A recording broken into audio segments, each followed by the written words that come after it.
Hey, how's it going? And today I just wanted to do a quick and dirty tutorial on page turning in LightWave. I was inspired to do this from watching this tutorial by Mark Warner. I tried following along, but then I ended up getting bogged down and things weren't working quite right. And he has some plugins here, several that he's using, and I didn't want to use them. I also noticed there's this comment down here that says this could all be done in one object with 10,000 pages and no keyframes by offsetting MDD playback. So that made me think I should be using that then instead of maybe the shift key way. So the way I'm doing it is just my way of doing it, and if you have another way of doing it, that's fine. This is just how I think it could work or how I got it to work.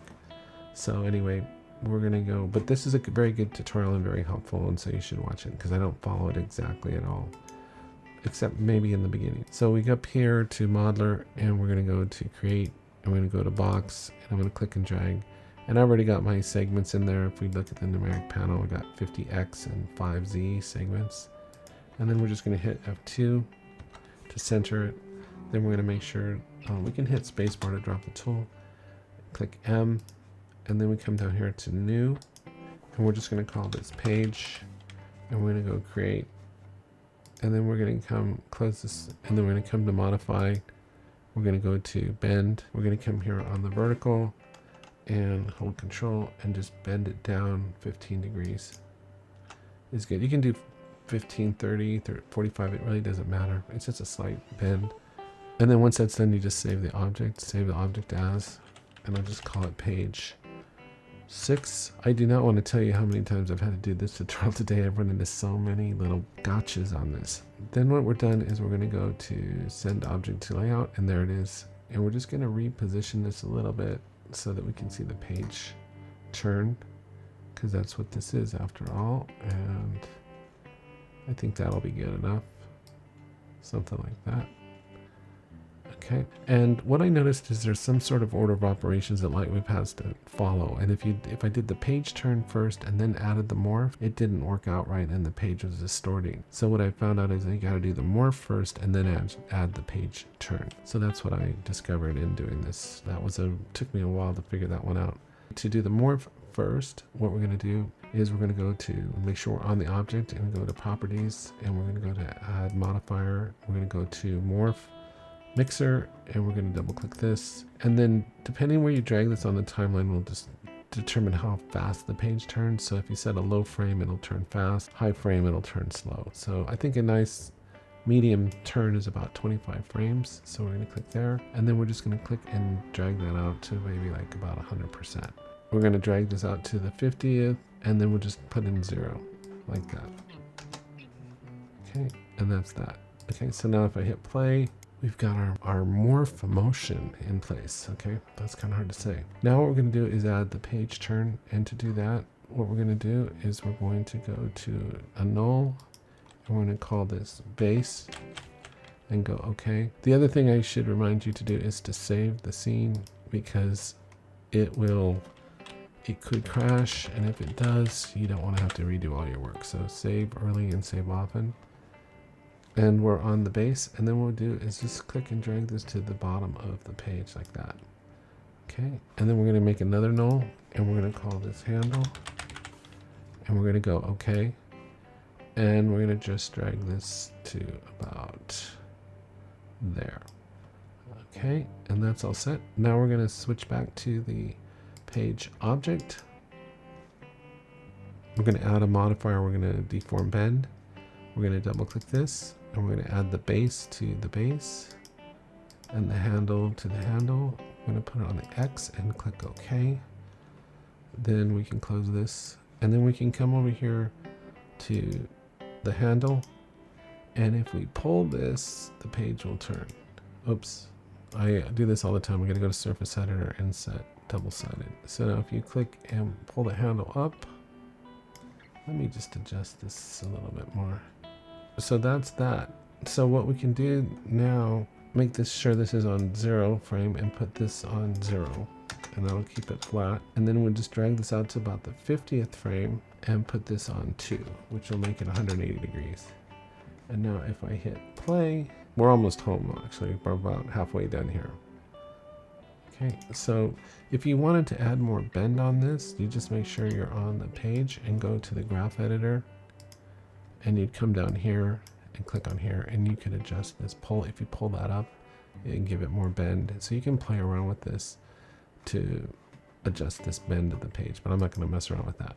I just want to show you the basic part of the whole thing. Okay, so now once that's done, if we come back on the properties here and we check this off, we're not going to have any motion, so we'll leave these checked on. But what we're going to do now is we're going to come out here. Let me do one thing here. Is I'm going to go ahead and expand this out to 150 frames, and then let me go over here to the in-out tab, and we're going to go to the MD Multibaker, and we'll just click that and click that, and we'll just save this out to a folder like there. It doesn't matter where, and we'll go OK. And that picks out the motion for us, right? So now if I come over here into properties and I turn this off, I have no motion. It's been disconnected. But what I'll do is if I come in here to the MDD multi-loader, and I come in here and I can add in the MDD that I just baked out. And if I click here, well, the one thing I should do is first is reset everything. So reset.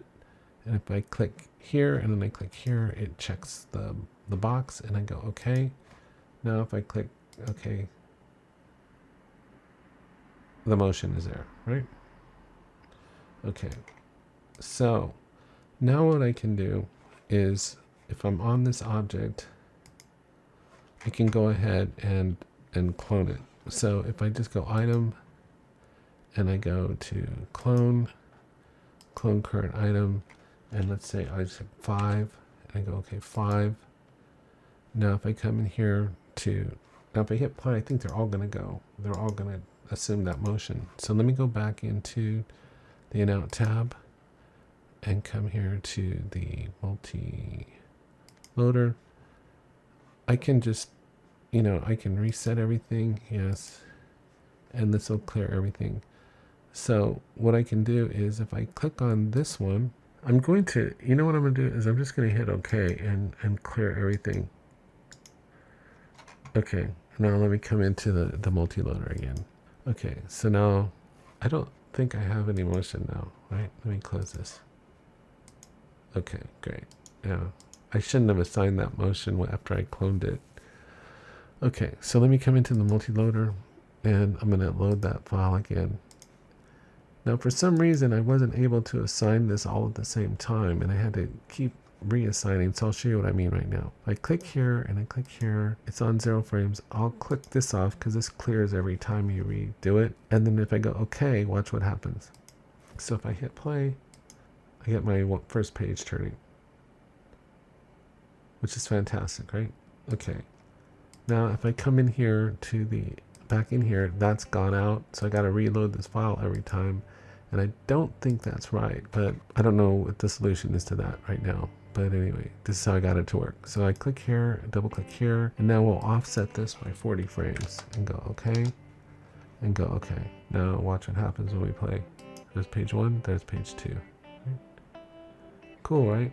And now if I come back here, go back in the MDD, load it back in, go OK. I'll click on the 3rd page, right? I think it's at the 3rd page. Click here to assign it, and we're going to go to 80 there, and we're going to go OK. And if I hit play,